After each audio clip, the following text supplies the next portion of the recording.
Welcome back to That Rugby Podcast. Yet again, you're joined by myself and Hughesy. Hughesy, able to bring out the full Waratahs colours, the kit today after a big win in the season. Yes. I guess a starting point, a restart point. You've pressed the restart button. 100%. That was a big theme in the commentary for the game this week for the Waratahs versus the Force about whether this was a reset point for the Waratahs, a new half of the season. And yes, I think that is very much the case. The Waratahs a much needed win against the Western Force and a pretty good win as well, really showcasing a lot of their backline skill, which I think is really superb this year. The Waratahs, I think the forwards did an admirable job as well. But yeah, very necessary win and a big challenge coming up this week, though, for them.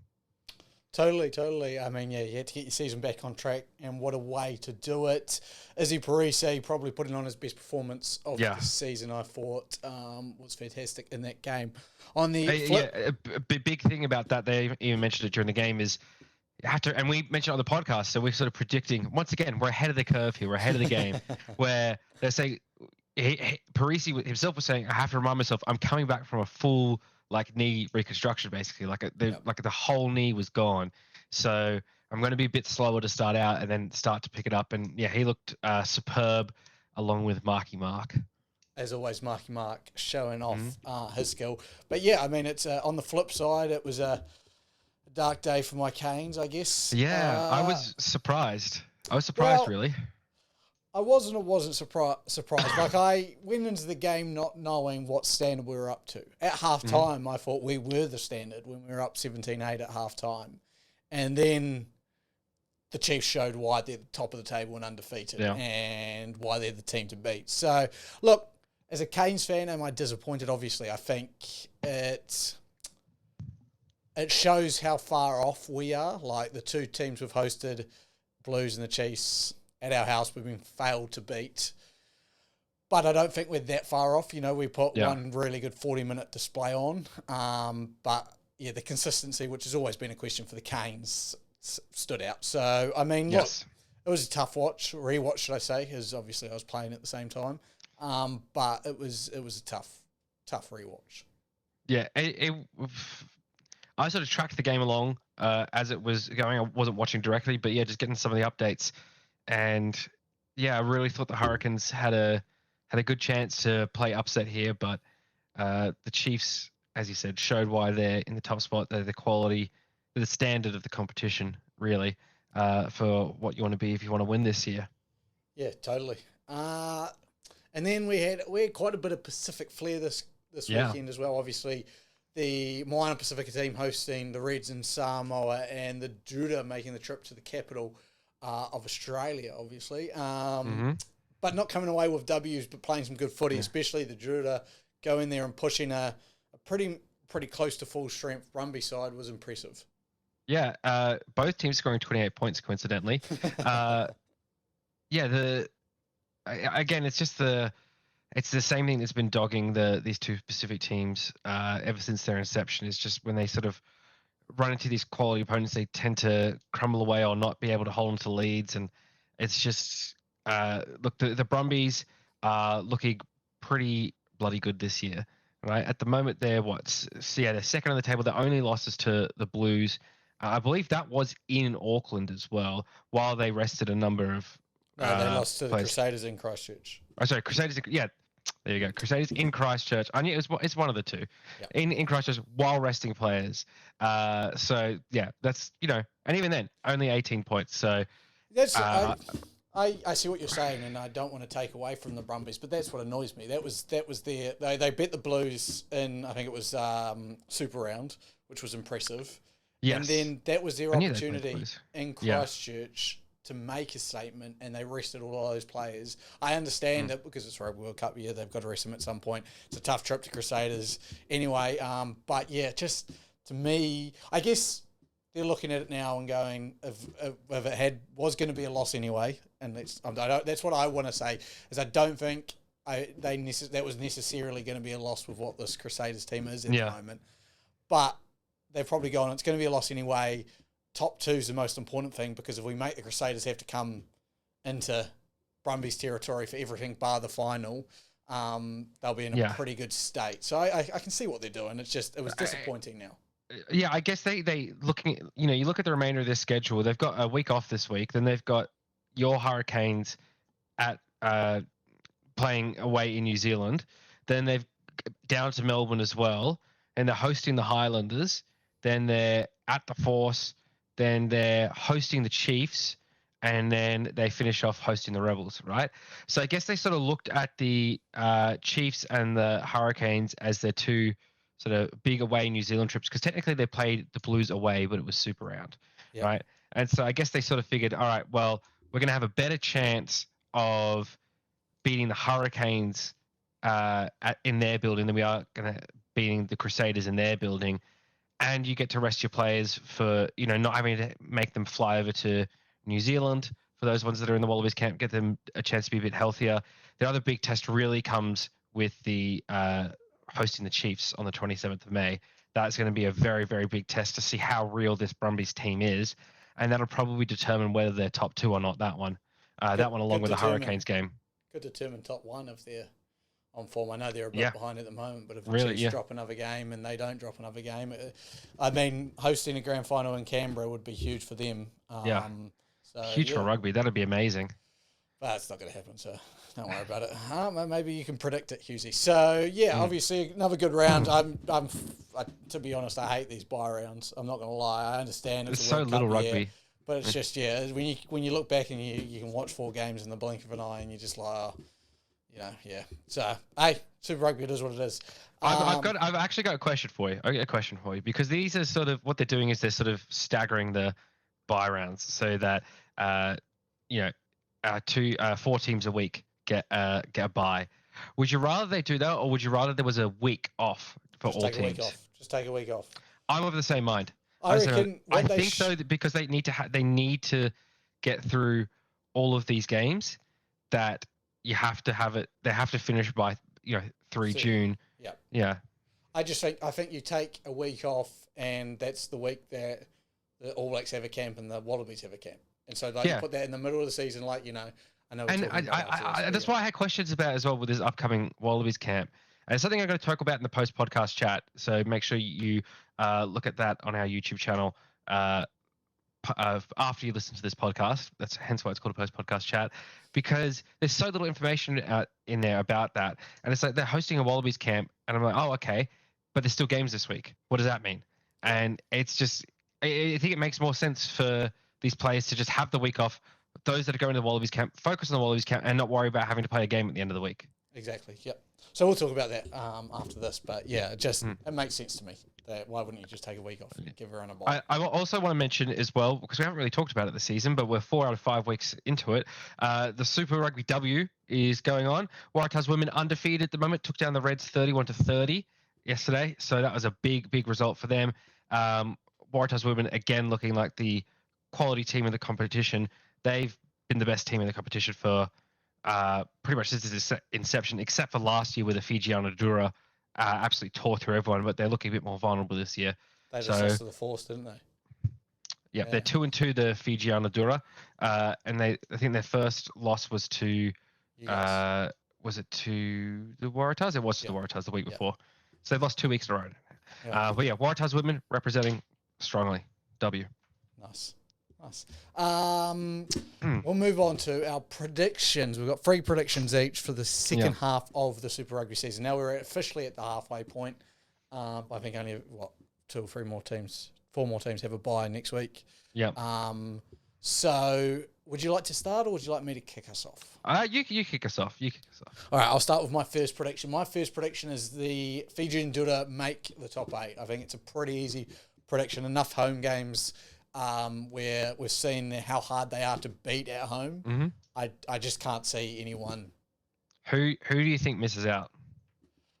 Well, I'll save that one to myself just purely because I've got that in one of my other predictions. Oh, okay, yeah, fair enough. You go, my friend. Okay, my first prediction is that the Waratahs will win 5 of their last 6 games to finish 7-6 on the season. So I think they beat one of the Blues or Crusaders. More likely the Crusaders, since they're playing the Crusaders. I know they're playing both of them away. It's going to be a tough choice. I don't know which one's more likely, but they're going to beat one of the two of them to finish with a positive record on the season. Don't need to finish with a positive record as we saw last year from the Highlanders to make the finals, but I still think they do it. I think they're sort of unlocked what they're about this year. I think they've learned to just sort of trust their backs a bit more. I am making my second bold prediction. The Chiefs go the regular season undefeated. Oh, fuck you. That's one of my predictions. Got him first. You should have taken my... I gave you the offer to go first, my friend. No, look, it just shows that we're on the same page. But yeah, I looked at it as well. I was like, yeah, I think the Chiefs go undefeated here the rest of the way. Yeah. Like, I guess this is our shared point. I'm going to break down the maths of this. All right. They play the Dura at home. Should be a win. Play the Crusaders at home. Tough game, but the Crusaders aren't invulnerable this year. Odds would favor the Chiefs. Yeah. Play the Highlanders in Dunedin. Should win that one. Play the Reds at home. So they've got a huge number of home games left. So they play the Reds at home. Should be a win. Brad Thorne can't beat New Zealand teams. Play the Hurricanes at home. Again, odds-on favourites for the Chiefs there. Away at the Brumbies, biggest question mark. This is where it could all unravel, really, is the Brumbies in Canberra. But, you know, we'll see how we look at that point anyway. And then they play the Force in Perth, but that one should still be a win for the Chiefs. So they'd be odds-on favourite in just about every single one of those games, except for maybe the Brumbies. It will be interesting. Say they get to the end of the season, playing the Force away. They've won all their games up until then. They're so far ahead that no one can catch them for first place. Yeah. This isn't like the NFL where people actually care about undefeated regular seasons and stuff like that. I assume they'll rest their players. Oh, yeah. So, I mean, that could be a spanner in the work as well, because as much as... how cool would it be to be an undefeated season? I'm sure they don't care about that, especially going into finals. They'll be resting some of their stars. So I didn't take that into consideration, but you just putting that out there now made me think, oh, that's a tough one. Because I think they definitely have the possibility.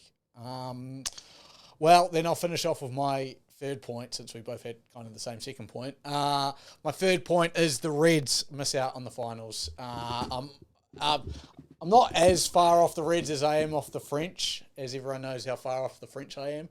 Yeah. But we've spoken about it so many times.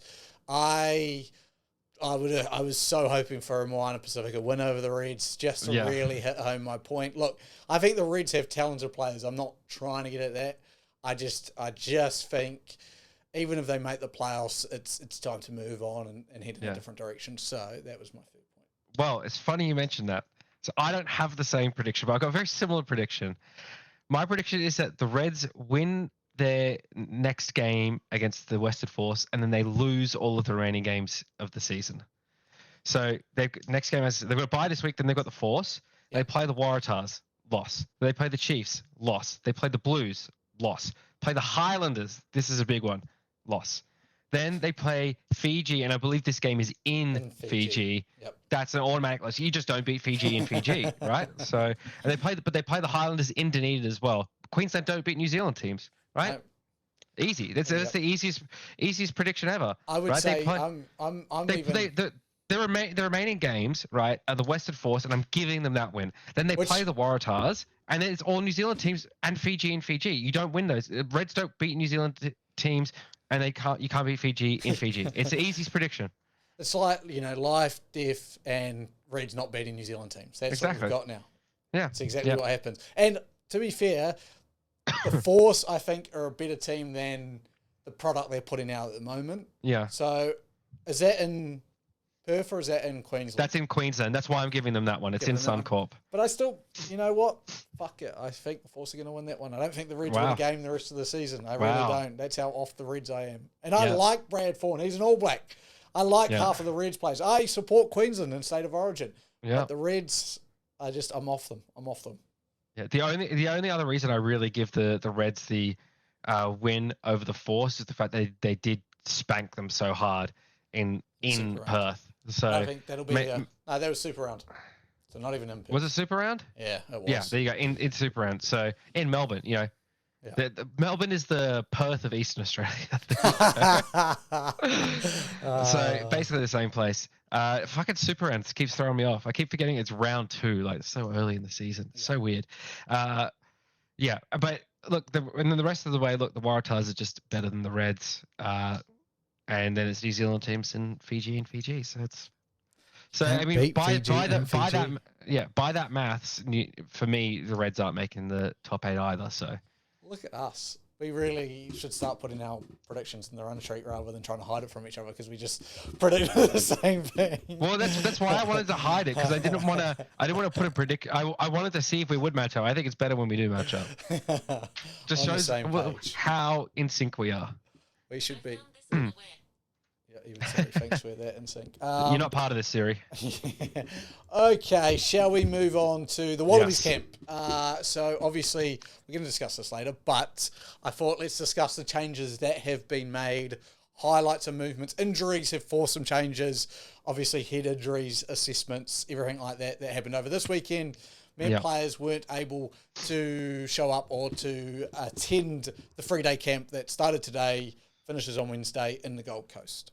Those players out, Ned Hannigan, Len Ikitau, Dave Porecki, Blake Shoup, Darcy Swain, Pete Samu, Lange Gleeson. Yeah. So, I mean, I think 5 of them, Hannigan, Ikitau, Porecki, Shoup and Swain, all concussions last week. And then Samu and Gleeson recently injured. Gleeson's been out for a couple of weeks now and hasn't recovered yet. So who comes in? We got Lockie Swinton, Izzy Parisi, Reece Van Nieck, Rory Scott, Matt Fassler, Ryan Smith, and Harry Wilson. Rory Scott, you sure it's not Richie Scott? No, yeah, I'm sure of that one. Yeah. I'm sure of that one. Okay, well, what do you make, first of all, of the players that come in? And the players, I don't make much of the players going out because they're all injury based, but the players coming in, let's look into that, I guess. Well, I think Swinton and Parisi both really put their hands up on the weekend for inclusion into the squad. Parisi especially. The backline was running through that outside center position for the Waratahs. He's just suffering basically because there's just such huge depth at outside center for the Wallabies. And he's recovering from injury himself, so he hasn't been in his best form. But I think it's definitely good to have him in the camp because he's a special player when he's on form. Swinton, look, I've always been, mixed feelings on Swinton. I like him as a player, but I don't like his decision making all the time. You know, high tackles, unavailability due to suspensions and things like that. But I think he does provide some much needed bastardry for this team. You know, I'm always a fan of saying you got to have one bastard in the team at least. Yep. You know, and not like an idiot bastard, I guess. Like Darcy Swain's a bit of it is an idiot bastard. You know, like with the headbutt and stuff. Yeah, I don't think Lockie Swinton's dumb. He puts himself in situations to like make big tackles, and sometimes those go wrong. And I think that's more the difference where Darcy Swain does some dumb things, but headbutts someone. Yeah, exactly. And injures in that All Black. Who was it? Who was it? He injured?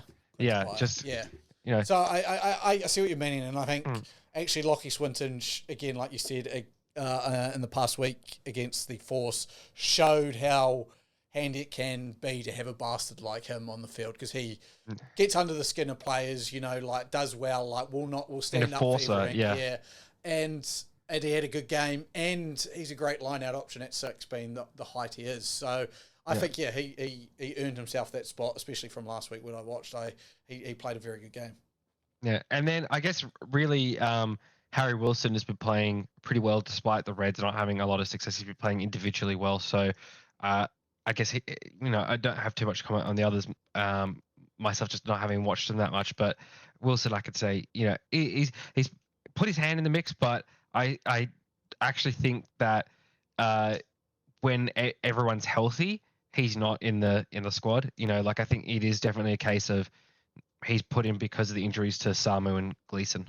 100%. I mean, it's one of those ones that is not a bad backup. When you look at it, it's not a bad backup, but he's not jumping them. I think Matt Fassler, I'm hoping I'm saying that right. he played a very good game for the Reds, and he's played a couple of really good weeks.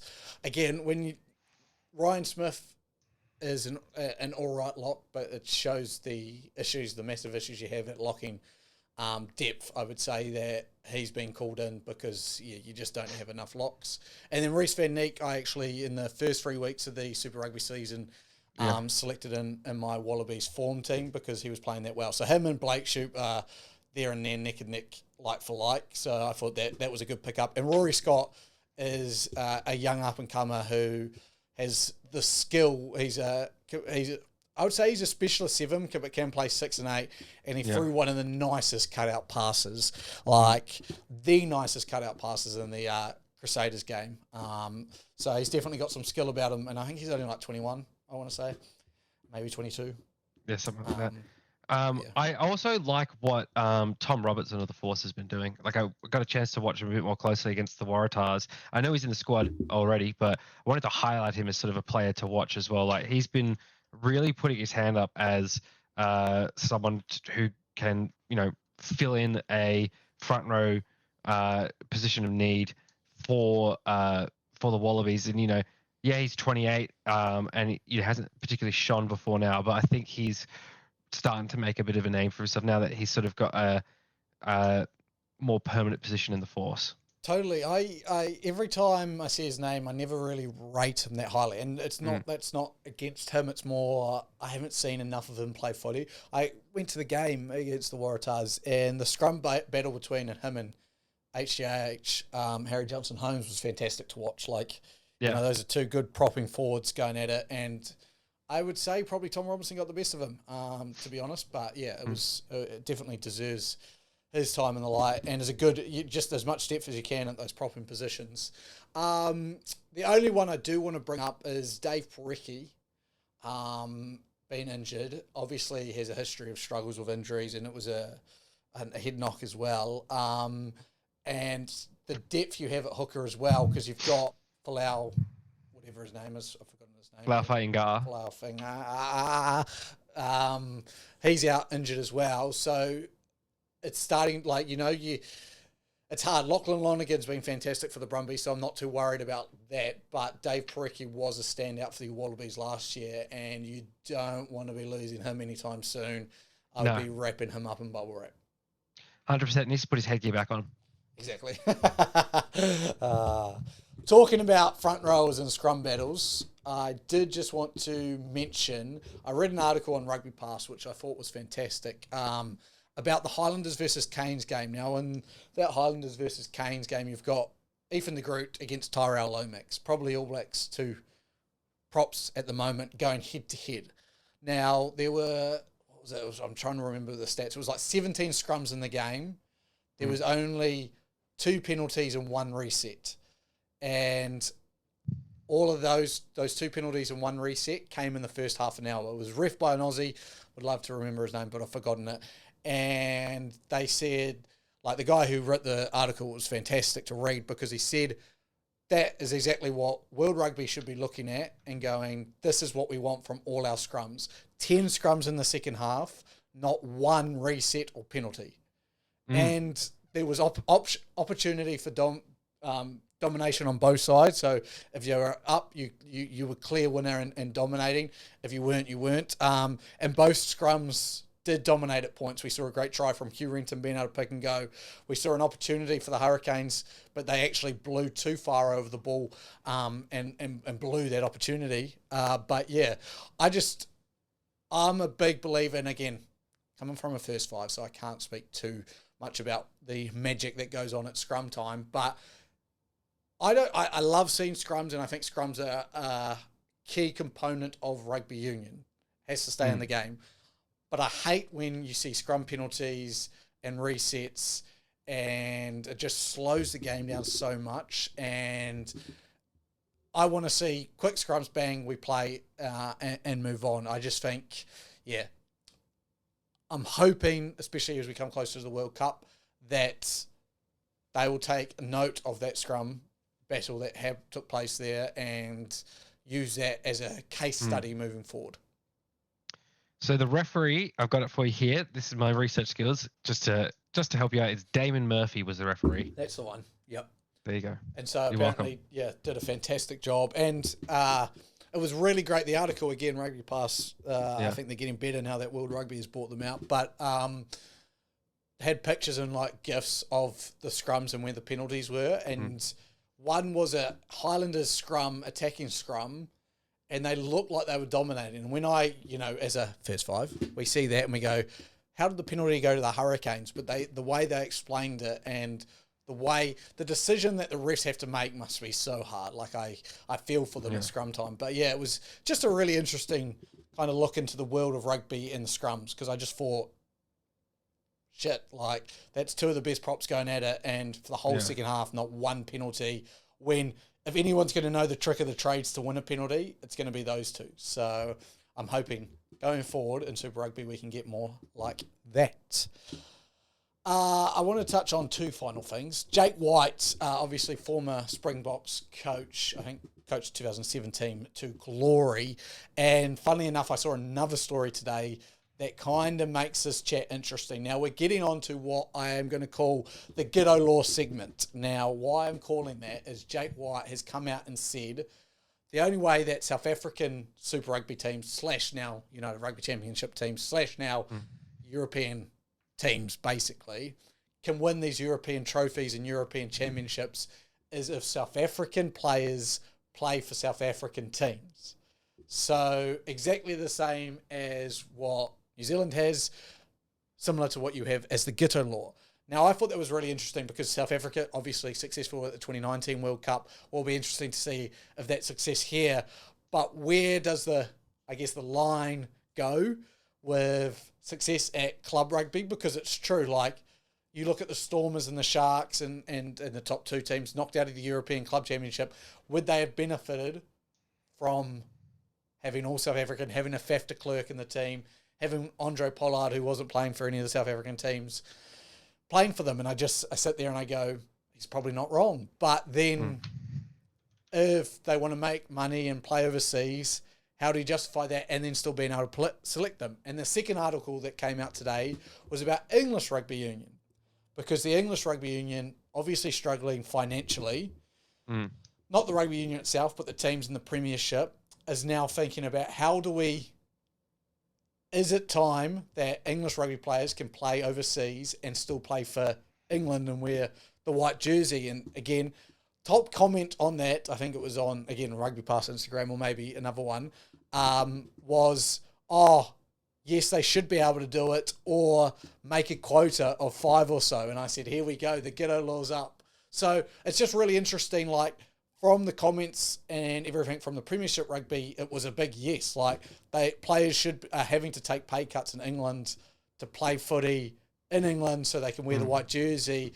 So they're forking out money just to put on the white jersey, but they could be doing that and still playing for England. Like, it makes more sense in England, obviously, if you're playing in France or you're playing in anywhere else, like, it's not far to come back to England for a camp or anything like that. But it just now pricks me up and let's have a bit of a Gituea Law chat. Like, Aussies, you've got 3. South Africa's fully open. England's closed up. New Zealand's closed up. I don't see a world where it's soon going to be every single team is at least hitting a quota. So I think I've got an interesting sort of twist on this, right? So the Gituea Law is that the Wallabies can't have more than 3 overseas players, like players that don't play in Super Rugby, essentially, or for an Australian competition. I heard of something this week which I didn't know existed, right? But it sort of made sense, and that's in the English Premier League, right? They have what's called a homegrown player quota. So the rule here is, and again, they've got it's so easy to find information on these competitions. And I'm going to bring this up later in my post-podcast chat. But for the Premier League, on the Premier League website, each Premier League club must submit a squad list. Each Premier League club submits a squad list after each transfer window closes. It can contain no more than 17 players who do not fulfill the homegrown player criteria. The remainder of the squad, up to a total of 25 players, must be homegrown. What is a homegrown player? A homegrown player means a player who, irrespective of nationality or age, has been registered with any club affiliated to the Football Association or the Football Association of Wales for a period, continuous or not, of 3 seasons or 36 months for his 21st birthday, or at the end of the season during which he turns 21. So essentially, homegrown player means someone who's played their youth football in England. Is essentially what that means. What I think is, instead of putting the sort of emphasis on the Wallabies to retain, to have a cap, is that we should just sort of allow anyone can pull on the gold jersey for the Wallabies, the All Blacks jersey for the All Blacks, the white jersey for England. Anyone can pull on those international jerseys. No quota on those, but the quota exists within the domestic competitions, right? So Super Rugby has to have a quota of, say, 80% homegrown players.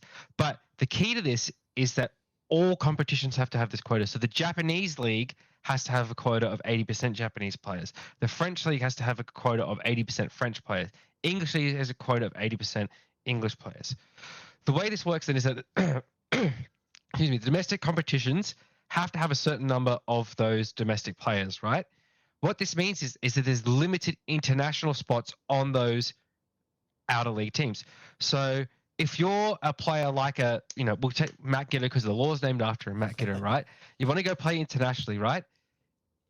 There are limited spots internationally for you to go play. Like Japan, each Japanese team has only got a certain number of spots that they could fill on their squad with a player like you, right? So that means that there's not going to be, all of the Super Rugby teams can't suddenly go and play in Japan because there's not enough spots in Japan for them to play. There's just not enough spots. Japanese teams have to have a certain amount of Japanese players. Same with the French league, have to have a certain number of French players. There's not enough spots for all of the Super Rugby talent to go out and just go to these different squads, right? That way is where you're encouraging your domestic competitions to have domestic players that your teams could get behind, right? You know, that they're encouraged to develop their youth talent because they've got to have some players that were in their youth system, that were in the youth system of Australian rugby in their ranks. And same with these overseas ones. So I think that is maybe a sort of different angle at looking at it. And it's not directly looking at all the Wallabies players are overseas. It's not directly saying, okay, Wallabies can only have a certain amount of players. It's sort of looking at it from the side where there's only a certain number of spots for players to play overseas. So the whole Wallabies team can't be playing overseas because there's not enough international spots to fill with Wallabies players. Yeah, I like that. And I guess, let's say squad size is, 33-ish. So you're, saying about 6 players can be overseas based. That's... Yeah. Like, I think Japan, it's 4 players can be at the moment. But again, I like your idea of, at least if we have, even if it's 10%, can only be overseas, and it's a 40-person squad, you've got a 40-person squad, then there's 4 players that can be overseas. It's not I definitely like that. And again, I think, it prioritises that, hey, if you're going to go out and select an international player, it comes at a cost. It's the same with, like, if you look at the IPL as a good example as well. They do their auction, but you can only have a certain number of international players, and ideally that's meant to help the Indian Premier teams and the Indian teams compete. So, I mean, I really like that idea. I think that takes pressure off everyone, because I guess the only disagreement you'll have is probably the French, to be honest, to stick another knife in the fucking French, because they're the ones with the money at the moment, that they probably don't mind spending so much on international players, that you'd have to convince them. But I mean, even if they were the only ones who didn't agree and everyone else did, I still think you could find a pretty decent competition, and I think eventually they'd come around to it. Yeah, 100%. Yeah. All right. Just a different angle of combating the problem, and in that way, because I mean, you look at the Premier, the top league, top level of football, and the international game, and they're both the standard for world sport, really. And how do they handle it? They still have a really good international game and good domestic competitions. And how do they handle it? Well, this is how they handle it.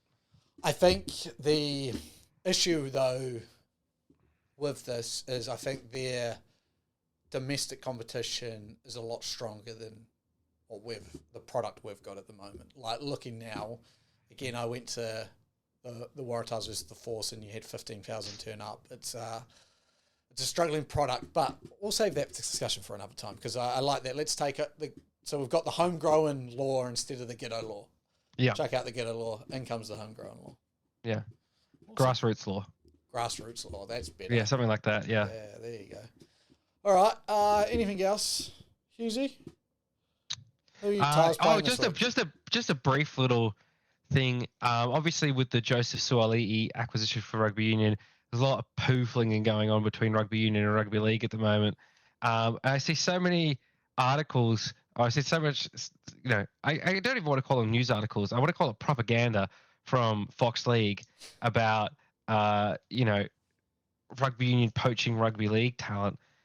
And then the hypocrisy of it, because then 2 minutes later they post an article about Lockie Miller and his successful adjustment from Union to League. And it's like, half of the top players, half of the State of Origin squads are Australian rugby schoolboys players, right? Like Rugby League has been poaching for Rugby Union for forever. Like, the Trebojevic brothers played Union, Cam Murray played Union, and then when I see panel discussions about how does Rugby League combat poaching from Rugby Union, it's like they've taken one player. There's been one player picked up, one big player picked up in the last 10, but and then what? Easy Folau was probably about 10 years ago now, right? Yep. It's like one every 10 years. Fucking, it's just the hypocrisy astounds me on that front. Where you look at all of these Rugby League stars that started off in Rugby Union, and you're thinking, what do you want about, right? And again, it's this competition between the two sports that I think really just has to stop and just needs to get to support each other. You've got so many other superstars of the game that are never going to go play Rugby Union, right? Yeah. So when one star gets poached or one person goes across, who fucking cares? It's not as if the entire New South Wales Blues Origin squad has been lured over to Rugby Union, right? You're not losing that much in your competition. So I think just at the end of the day, right, Paul Kent and Buzz Rothfield, the other NRL 360 panelists, just swallow a concrete pill and harden up, right? Build a bridge and get over it. It doesn't matter. All right. I know you. They just have to talk to generate clicks and likes and whatever. But yeah, it's not a deal. Of hearing the poaching tag, because I don't get that. They're like, this isn't. No one's poaching anyone. Like a professional athlete is signing a professional contract, like Lockie Miller, like any contracted person can. I saw a news article that Will Chambers is signing for some AFL, very low AFL. Don't get me wrong, but these guys are professionals. This is their work. This is their job. How good is it to see Lockie Miller succeeding in the NRL? Yeah. To me, it always blows my mind when you see poaching or anything. Players should get the best deal that they can get.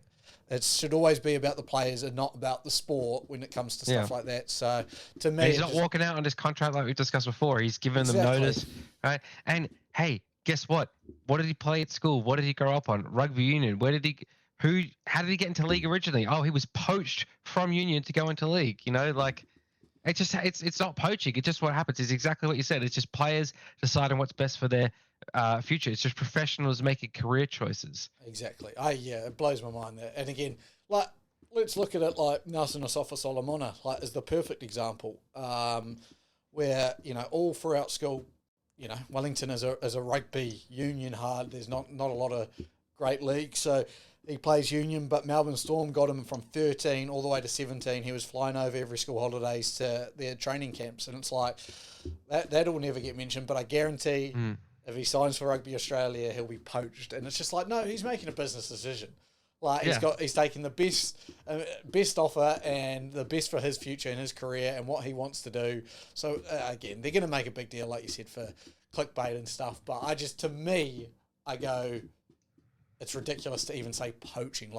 I'm sure Joseph Suaalii played rugby league when he was younger and rugby union. I'm sure if. Let's say fucking Tate McDermott all of a sudden decides to sign a league contract. I'm not going to be going, they've poached him, they've stolen. He's made that decision that, okay, Rugby Union wasn't for him. He's going to go and play league. Like, come on, guys. Come on. Same sport, different sport, same sport.